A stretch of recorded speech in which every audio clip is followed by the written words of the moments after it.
We're important, but not important enough. Nuclear test veteran family members talked to Newsnight about their disappointment over a promised sit-down with Sir Keir Starmer. Instead, they met the Veterans Minister today. We're important, but not important enough for the Prime Minister to meet us. The words of some of the families of nuclear test veterans who, back in December, had been promised a meeting with Sir Keir Starmer, but today instead met the Veterans Minister. Newsnight has been following the men's campaign for some time. The ex-British service personnel were forced to witness atomic and hydrogen bomb tests in the 40s and 50s. On Newsnight last year, the incoming Prime Minister, Andy Burnham, backed their 70-year fight for justice. They have wanted access to their own medical records held by the Ministry of Defence to see if the many cancers and other significant health problems endured by the men and their children were the result of radiation exposure all those years ago. Brian Unthank told us what happened to him. There's a white flash. If you live to be 1,000,000 years old, you would never ever try to describe the depth of brilliance of this white light. You saw every bone, every bloodline, every sinew going through your hands with your eyes shut. A living X-ray. The next order, get up and run into the clearing. As you look down the range, there's this boiling, humongous ball of flame going up in the sky. There's a big, thick, black line hurtling toward you. It hits you, it throws you into the ground, it burns you. Well, a report will be released tomorrow by the Ministry of Defence, which Newsnight understands will show that the medical records of veterans like Brian haven't been located and are, in fact, missing. Let's speak now to the co-founder of the Lab Rats campaign group, Alan Owen. He is the son of nuclear test veteran James Owen. And Steve Pearce is here too. He's back with us, son of David, also a nuclear test veteran. Steve was born with a number of severe disabilities, which he and his father believe were as a result of the radiation his dad was exposed to. Hello, thank you for being with us. So you were given a meeting with the Veterans Minister rather than the Prime Minister. How did you view that, Alan? It's really disappointing that after months and months and months of work and his promise to John that he would meet with the veterans. John Norris. John Morris, another veteran, who's to not meet with us, to almost downgrade us to a junior minister status, to not find the time when the letter basically says, you know, you are important, but we're just still not that important enough for him to make time. And even a small amount of time would have gone a long way to just keeping that promise. You wouldn't make that promise to your children. So why did he not meet with us? Why did he downgrade it? We had a good meeting with the Veterans Minister, but it was so disappointing to get that letter. And the letter you're referring to, Steve, before I get your reaction, is one that was sent on Friday from the Prime Minister, Friday just gone, and the veterans have shared it with us. It says, "I am pleased," said Sir Keir Starmer, "that one of my last actions as Prime Minister has been to ensure the publication of the narrative report into medical records held by the MOD ahead of the summer recess. I had very much hoped to meet with you in person. I'm sorry that this is not now going to be possible.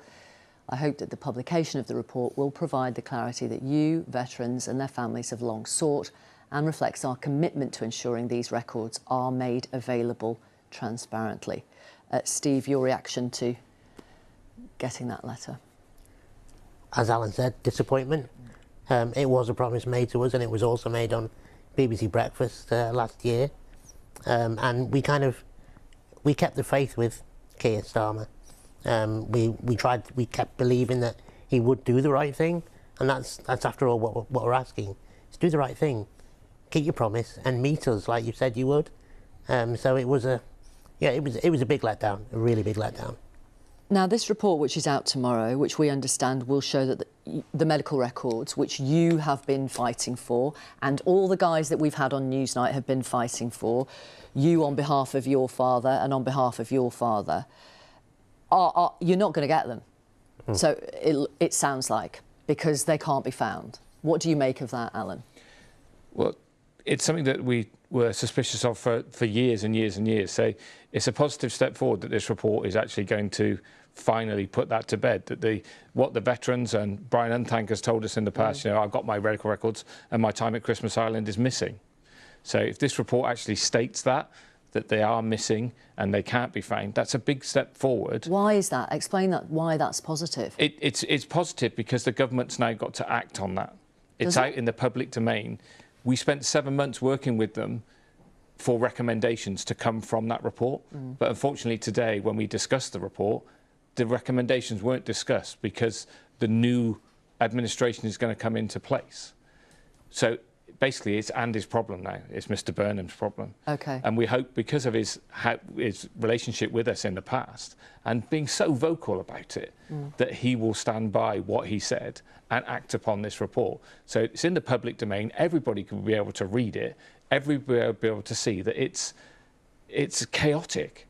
And to say that the records are missing or not found, it just proves what the veterans said all along. Okay. Well, I did talk to Brian Unthank a little earlier and asked for his reaction to this new report that's coming out tomorrow. Well, I haven't really heard a lot about it, but my take on it is it's going to turn out to be a total whitewash as usual. My understanding is that there's no comments about the missing medical records, the compensation, a lot of other things. So it's been cut to the bare minimum, I think, and it's going to be an absolute total whitewash as usual. If it is what you describe as a whitewash, how will you feel about that? I rather feel the same as all my other colleagues, very, very angry, because each and every government from 1952 until now has totally, completely blanked us.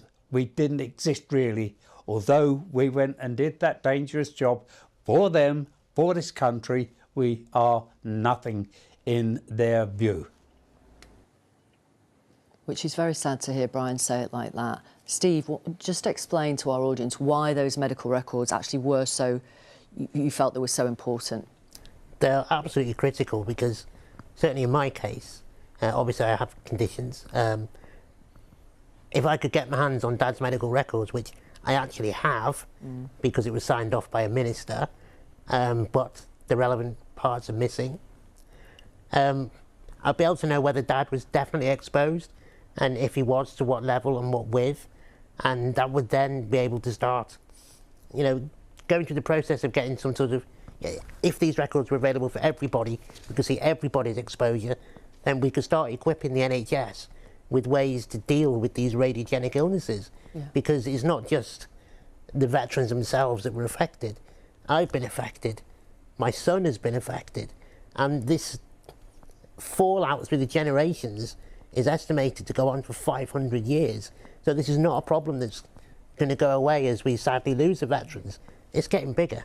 People are having more children, and so the worrying goes on. But if we can get the information to know what they're exposed with and by how much, we could get some research started. Right. And that will be crucial for years to come, because the NHS needs to be geared up to deal with us, because as I suspect, there's going to be more illnesses, not fewer. Okay.